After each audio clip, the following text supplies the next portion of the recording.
salah satu aspek terpenting di dalam penggunaan anggaran agar apa yang disebut dengan tepat sasaran dan menghasilkan outcome atau hasil yang benar-benar bermanfaat bagi masyarakat itu adalah merupakan sebuah tantangan tersendiri, karena kebanyakan dokumen perencanaan maupun pengukurannya itu lemah bila dilihat dari perspektif sistem akuntabilitas kinerja instansi pemerintah.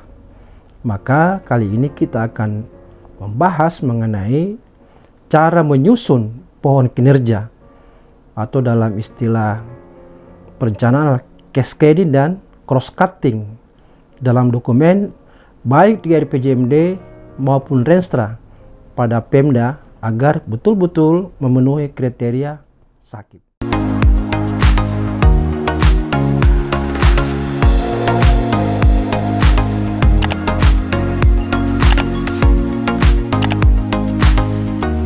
Dalam rangka memperbaiki proses penyelarasan tujuan organisasi dengan kinerja setiap individu dan tim dengan desain strategi atau program kegiatan, maka perlu didasarkan pada proses membangun model logis atau logic model maupun kerangka berpikir atau logical framework yang tepat. Nah, dengan demikian itu bisa kita lihat di dalam Permenpan RB nomor 89 yang bertujuan mengarahkan perangkat daerah agar mampu membangun model berpikir logis yang benar dalam kerangka mendapatkan kinerja organisasi yang dijabarkan dengan baik, yang berbasis pada kinerja individu, tim, maupun organisasi yang relevan dengan desain strategi, program, kegiatan yang tepat sasaran. Penjenjangan kinerja atau pohon kinerja sebenarnya adalah alat bantu bagi perangkat daerah untuk mengawal struktur logika sebab akibat atas berbagai kondisi yang diperlukan oleh perangkat daerah, terutama dalam menghasilkan outcome yang diinginkan. Menyusun pohon kinerja sebenarnya seperti mengurai rute atau jalur kinerja yang secara logis dianggap paling terkait dan dibutuhkan di dalam pencapaian outcome yang telah ditargetkan sebelumnya. Melalui pohon kinerja, perangkat daerah itu diharapkan dapat mengenali rute logika yang dapat memandu mereka di dalam menemukan strategi dan alternatif solusi baru dalam kerangka mencapai kinerja melalui berbagai program, kegiatan, dan bahkan sub kegiatan. Secara teoritis, konsep pohon kinerja itu mengadopsi konsep model logis atau logic model yang merupakan salah satu pendekatan perencanaan yang sering digunakan untuk menganalisis proses atau tahapan logis yang diperlukan di dalam mencapai outcome atau kinerja yang telah ditetapkan.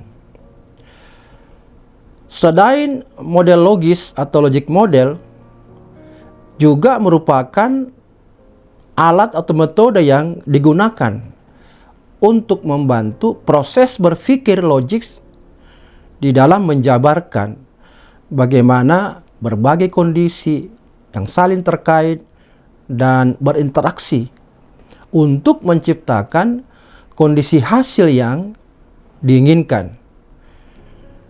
Nah, itu kita bisa mengutip buku dari Poyster yang diterbitkan tahun 2003. Juga merupakan representasi grafis sederhana dari suatu sistem yang menunjukkan relasi logis, suatu proses transformasi dari input menjadi output untuk mewujudkan keluaran atau outcome atau sering kita istilahkan dengan hasil. Beberapa pemahaman dasar yang harus diketahui di dalam kita menyusun pohon kinerja itu kita bisa pahami dengan baik karena memang sudah tertuang di dalam Permenpan nomor 89 tahun 2021.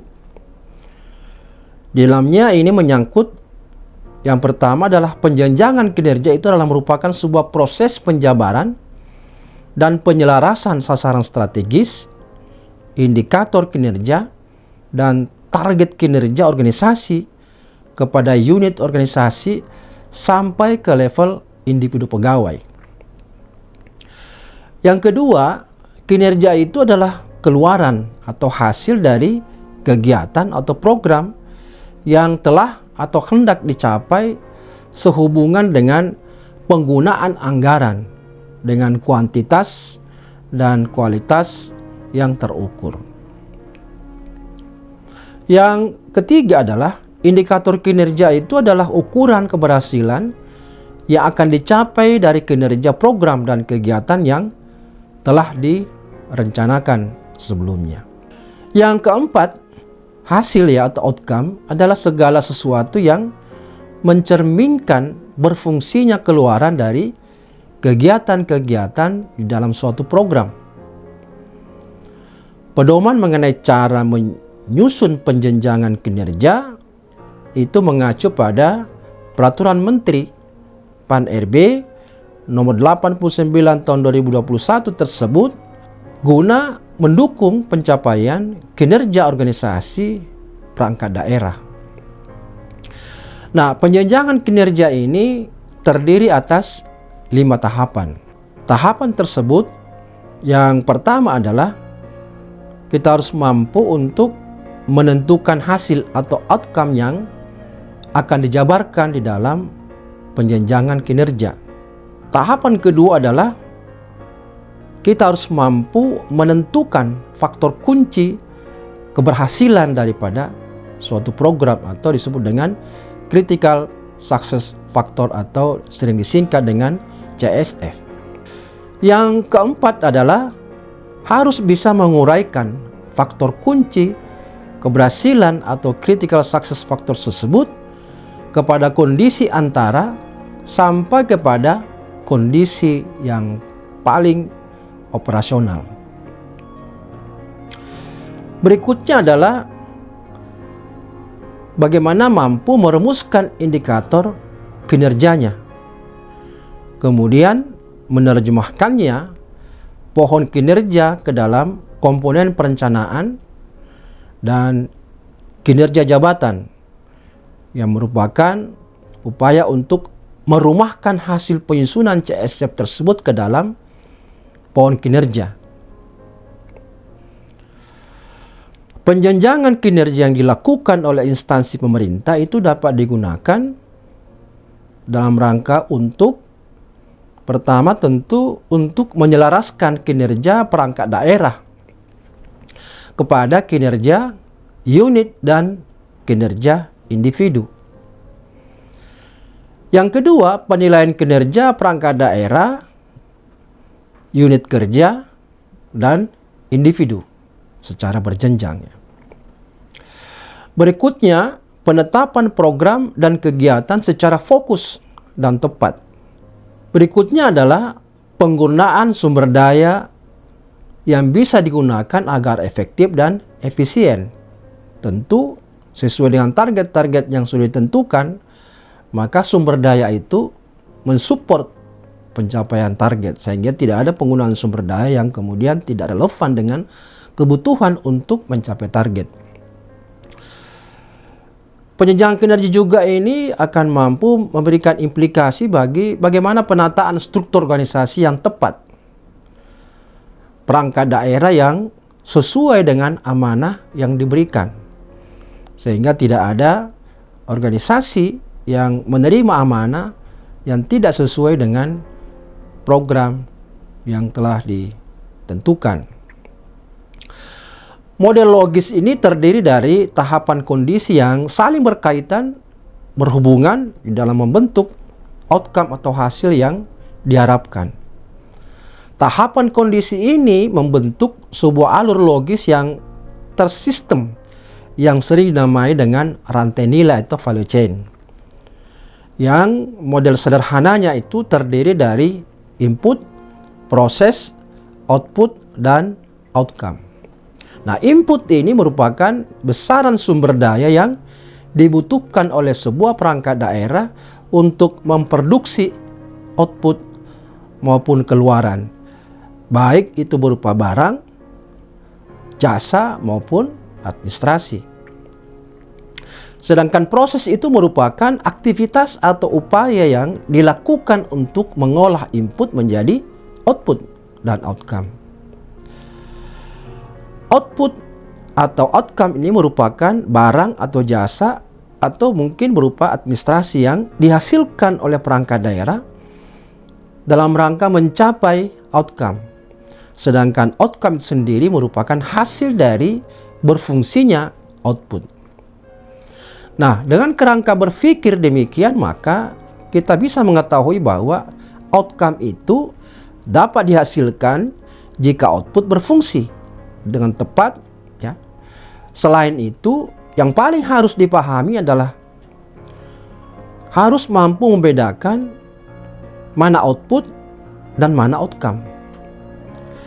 Perlu diketahui bahwa output itu merupakan barang atau jasa atau administrasi yang dihasilkan dari sebuah aktivitas pada sebuah organisasi atau perangkat daerah. Sedangkan outcome itu adalah hasil dari berfungsinya output tersebut. Ketika menetapkan kinerja, maka perangkat daerah itu diwajibkan untuk menghasilkan outcome, tidak hanya output. Karena tentunya output itu belum cukup untuk menjawab alasan keberadaan dari perangkat daerah tersebut. Tentang model logis itu merupakan sebuah skema yang paling sederhana dan terjadi di dalam kenyataannya, di mana tahapan atau alur logis yang terjadi itu lebih kompleks, lebih bervariasi, dan bahkan lebih panjang. Sebuah model logis dari sebuah program itu seringkali membutuhkan tahapan kondisi yang lebih panjang. Setiap output pun tidak selalu langsung menghasilkan outcome yang diinginkan. Kadang-kadang terdapat kondisi antara output dan outcome yang ingin dicapai. Nah, kondisi antara tersebut sering juga kita sebut dengan outcome antara atau intermediate outcome. Dan outcome pendahuluan itu atau sering disebut dengan initial atau immediate outcome, ya, itu juga ada, ya. Nah, selain itu sebuah outcome juga biasanya dihasilkan oleh lebih dari satu output, sehingga bentuk dari logic model bukanlah sebuah model yang linier dalam menyusun pohon kinerja. Yang perlu dilakukan oleh perangkat daerah adalah mengubah alur berpikir logis dari sebuah skema model logis yang awalnya dimulai dari input dan berakhir pada outcome. Jadi dimulai dari outcome yang diinginkan dan berakhir pada input dalam sebuah organisasi. Itu kita kenal minimal ada 3 level kinerja atau sasaran kinerja. Adapun ketiga tersebut, sasaran atau kinerja level strategis itu seringkali disebut dengan strategic objective. Nah, ini harus hati-hati karena kalau kita bicara penjenjangan dalam perangkat daerah, maka tugas strategi objektif itu adalah merupakan tugas utama dari pimpinan perangkat daerah. Tidak mungkin di bawahnya. Nah, di bawahnya itu disebut dengan sasaran atau kinerja di level taktis atau disebut dengan tactical objective. Nah, itu biasanya di eselon 3. Sementara yang di bawahnya itu disebut dengan sasaran atau kinerja level operasional atau disebut dengan operational objective. Sasaran atau kinerja level strategis biasanya berupa hasil atau result yang harus diwujudkan oleh sebuah perangkat daerah. Biasanya pernyataan itu menggambarkan perubahan kondisi suatu masyarakat menjadi lebih baik karena outcome tersebut atau program tersebut mencapai outcome. Misalnya, menurunnya angka kemiskinan, meningkatnya kualitas lingkungan hidup, menurunnya angka kemacetan, dan lain-lain contoh yang bisa kita lihat adanya perubahan dari berhasilnya sebuah program itu mencapai outcome. Sasaran atau kinerja level taktis biasanya itu berupa ukuran efektifnya ya, atau hasil dari sebuah program. Program sendiri itu bisa diartikan dengan sekumpulan aktivitas yang perlu dilakukan untuk mencapai hasil yang termuat dalam sasaran atau kinerja strategis. Sedangkan sasaran operasional biasanya berisi penyelesaian suatu kegiatan atau aktivitas. Setiap level dalam piramida kinerja di atas itu tidak mempresentasikan satu jabatan atau posisi tertentu di dalam organisasi. Piramida di atas juga menunjukkan bahwa seharusnya kinerja strategis diisi oleh kondisi final, ya, outcome, atau dalam kondisi diistilahkan dengan longer term outcome. Kinerja taktis itu diisi oleh outcome antara atau yang seperti disebutkan di atas adalah intermediate outcome atau mungkin juga initial outcome. Sedangkan kinerja operasional itu diisi oleh output. Ya. Jadi semakin ke bawah jenjang sebuah organisasi, maka kinerjanya itu akan semakin bersifat teknis atau operasional. Sementara outcome atau hasil tersebut itu harus dihasilkan dari serangkaian proses keputusan strategis yang melibatkan para pimpinan di perangkat daerah. Tentunya statement outcome atau hasil tersebut harus sesuai dengan isu strategis, mandat, dan mungkin alasan keberadaan dari perangkat daerah tersebut. Di dalam membangun pohon kinerja terdapat beberapa prinsip yang harus dipegang teguh oleh perangkat daerah dalam rangka untuk mendapatkan logika yang ideal, sehingga pohon kinerja itu benar-benar merupakan sebuah penjenjangan yang menggunakan logika yang benar.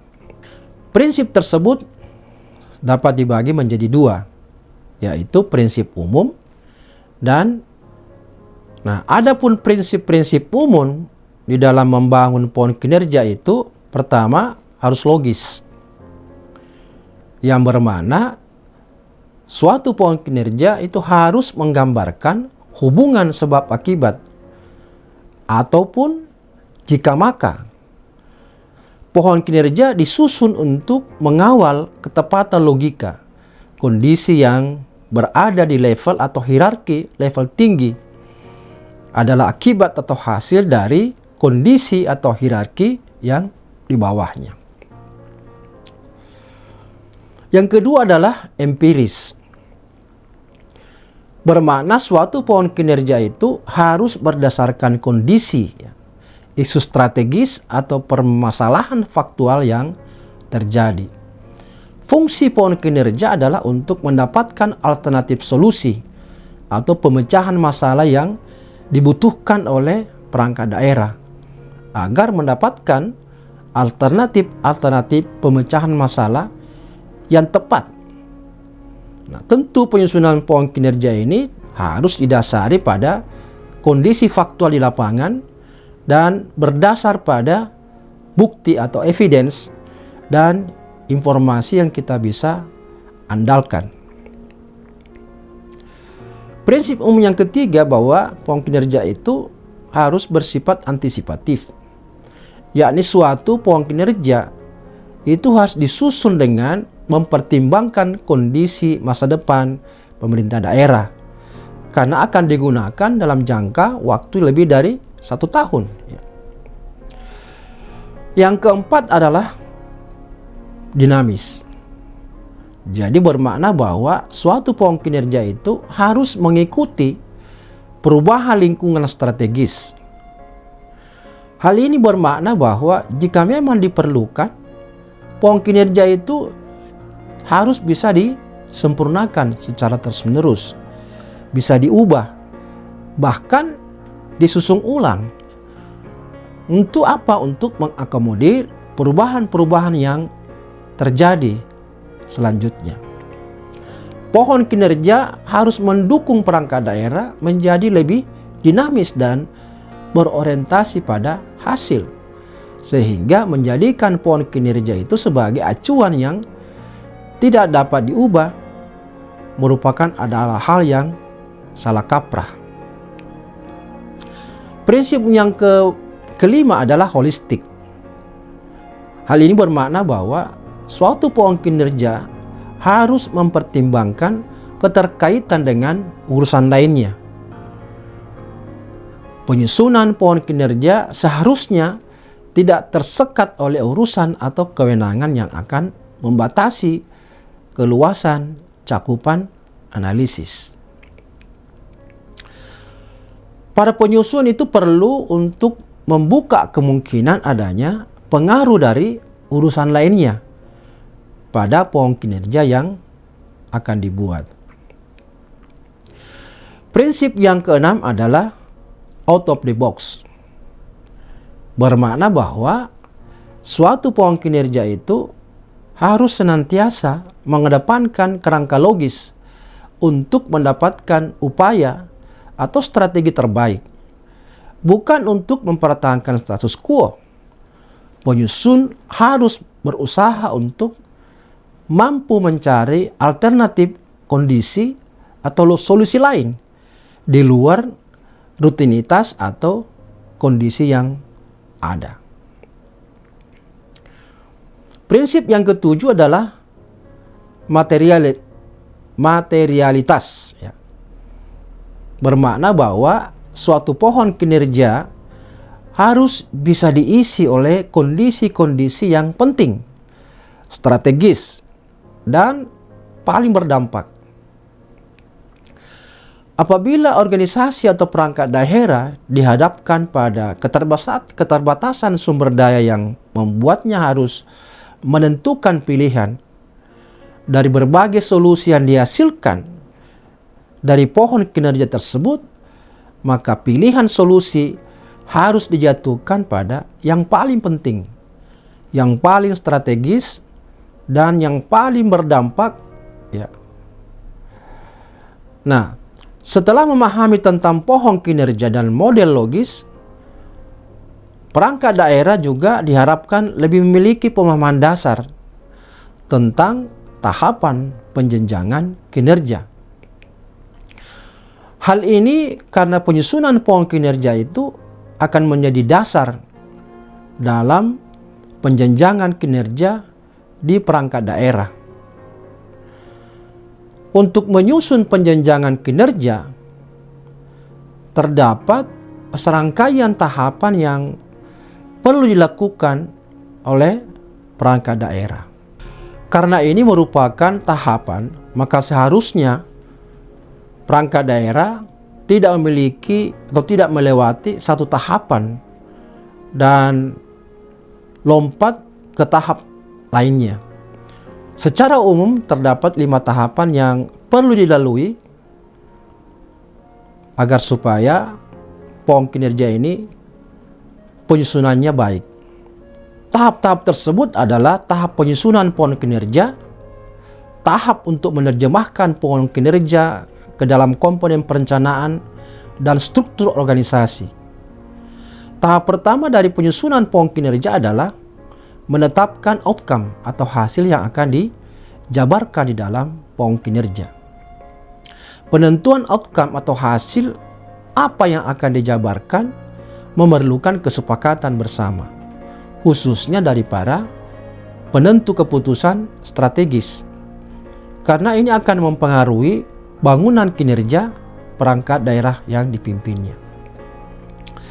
Identifikasi ini seharusnya dilakukan berdasarkan pada bukti atau evidence maupun data yang andal dan valid.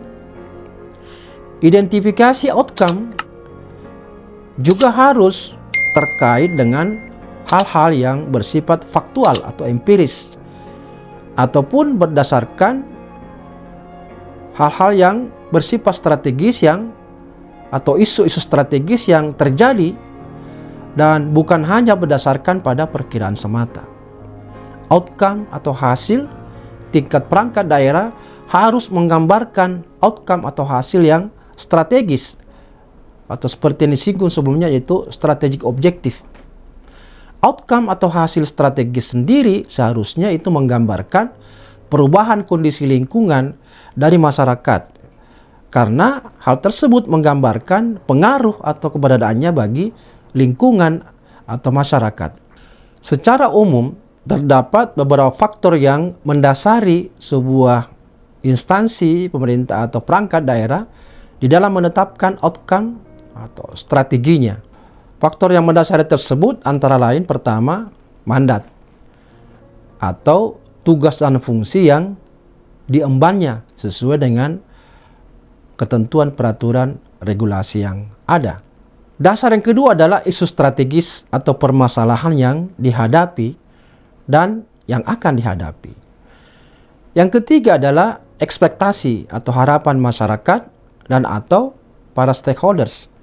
Jika kinerja atau outcome strategis bukan final outcome atau intermediate outcome, maka instansi itu harus melihat kembali kebenaran dari kinerja atau outcome tersebut setelah perangkat daerah itu menetapkan outcome atau hasil yang harus dicapai. Maka tahap keduanya adalah mengidentifikasi critical success factor atau CSF terkait dengan outcome atau hasil yang terkait. Mengidentifikasi CSF sebenarnya adalah langkah awal untuk membangun model logis dari outcome atau kinerja. Proses membangun model logis kinerja sebenarnya adalah mengidentifikasi kondisi atau outcome antara atau disebut dengan immediate outcome atau initial outcome itu sampai pada kondisi yang paling teknis atau operasional yang dapat menghasilkan CSF adalah area atau aspek-aspek kunci dan paling kritis yang berpengaruh di dalam mewujudkan kinerja perangkat daerah. Makanya itu apabila CSF tercapai, maka outcome atau hasil itu berpotensi besar untuk tercapai juga. Nah, oleh karenanya mendapatkan CSF yang tepat itu menjadi pekerjaan yang sangat penting bagi perangkat daerah. Beberapa pertanyaan yang bisa kita ajukan untuk mendapatkan CSF yang baik. Seperti apa saja yang harus ada atau diperlukan agar outcome atau kinerja bisa tercapai? Bagaimana agar kinerja atau outcome terwujud? Apa saja kondisi prasyarat yang harus ada agar outcome terrealisasi? Dan dalam menjawab pertanyaan tersebut dan agar model logis yang disusun itu bisa berkualitas baik, maka terdapat beberapa hal yang perlu dilakukan. Di antaranya, yang pertama adalah tetapkan CSF yang menggambarkan isu atau permasalahan yang benar-benar terjadi. Secara faktual itu ada atau itu merupakan sebuah masalah. Yang kedua adalah tetapkan CSF yang juga menggambarkan kebutuhan untuk mencapai outcome atau kinerja di masa yang akan datang. Nah, ini yang disebut dengan antisipatif. Yang ketiga adalah tetapkan CSF dengan mempertimbangkan perubahan lingkungan yang terjadi. Yang keempat adalah identifikasi CSF dan harus dilakukan secara holistik. Jadi jangan terpengaruh oleh sekat-sekat tusi, tetapi betul-betul berorientasi pada upaya penyelesaian dari masalah. Yang kelima adalah pastikan CSF itu merupakan sebab atau cara, dan kinerja outcome itu adalah akibat. Atau setelah mengetahui faktor-faktor yang menjadi penyebab kemacetan berlalu lintas misalnya, kalau kita ambil contoh di dalam menyusun CSF, maka langkah yang harus dilakukan adalah terjemahkanlah faktor-faktor tersebut ke dalam kalimat-kalimat kondisi yang diperlukan untuk mencapai outcome atau menyelesaikan persoalan kemacetan lalu lintas tersebut. Nah, untuk memudahkan, maka proses penjabaran itu bisa dilakukan dengan menggunakan gambar maupun diagram. Di dalam, kalau kita mengutip atau mengacu pada Kamus Besar Bahasa Indonesia, maka kondisi itu dapat diartikan sebagai keadaan. Keadaan itu bisa baik, juga bisa buruk. Serta persyaratan. Karena kondisi merupakan keadaan maupun persyaratan, maka seringkali penjelasan atas kondisi itu harus disertai dengan kata sifat atau keterangan. Dalam hal ini untuk memahami lebih lanjut, ada yang disebut dengan kondisi. Terdapat misalnya beberapa contoh dan ilustrasi yang kita bisa gunakan ya, dalam tahapan-tahapan tersebut. Yang ketiga, uraikanlah critical success factor kepada kondisi-kondisi antara sampai kepada kondisi yang paling teknis atau operasional. Lalu kemudian CSF yang telah diidentifikasi dan harus kemudian diterjemahkan ke dalam kalimat. Nah, kondisi ini merupakan dasar bagi proses penjabaran kondisi-kondisi keperluan lainnya. Proses penjabarannya itu sama seperti ketika mengidentifikasi CSF, lalu kemudian menerjemahkannya menjadi kondisi yang diperlukan untuk mencapai outcome. Jadi mengurai CSF itu, misalnya menurunnya kemacetan kepada kondisi-kondisi antara, pada tahap kedua itu biasanya ditetapkan beberapa kondisi. Ya, beberapa kondisi CSF berkaitan dengan menurunnya kemacetan itu sama halnya seperti mengidentifikasi CSF. Di dalam menguraikan kondisi-kondisi antara sampai dengan kondisi operasional, terdapat hal-hal yang perlu diperhatikan.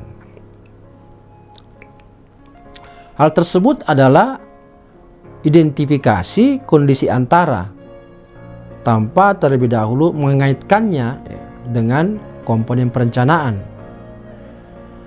Identifikasi kondisi antara tanpa menghubungkannya terlebih dahulu dengan struktur organisasi. Identifikasi kondisi antara tanpa juga menghubungkannya terlebih dahulu dengan nama program atau kegiatan. Identifikasi antara tanpa menghubungkannya terlebih dahulu dengan anggaran yang ada.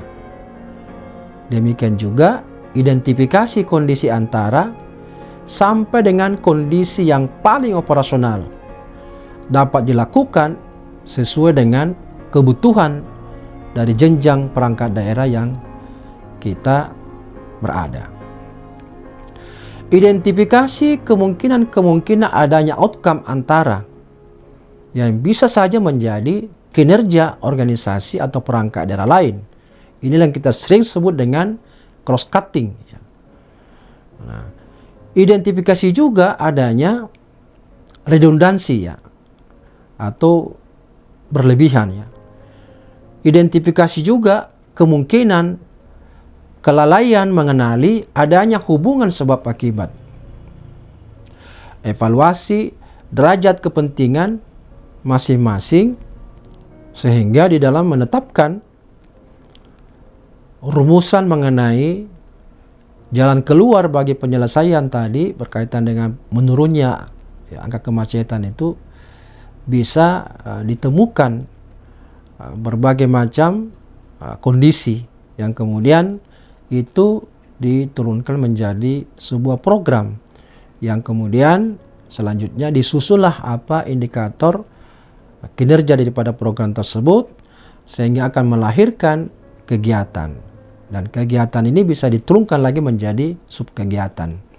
Nah, inilah beberapa hal penting yang bisa kita jadikan sebagai pedoman bagi Pemda di dalam menyusun pohon kinerja, karena ini merupakan hal yang sangat krusial di dalam Permenpan nomor 88 ya, tahun 2021 itu berkaitan dengan evaluasi kinerja atau evaluasi sakit. Maka perencanaan kinerja dan pengukuran kinerja itu diberi nilai 60% dari total 100% terkait dengan penilaian tingkat atau indeks sakitnya, sehingga sangat penting penguasaan mengenai pohon kinerja ini. Mudah-mudahan ada manfaatnya dan sampai ketemu di tema yang lain. Salam reformasi birokrasi.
Prinsip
penyusunan.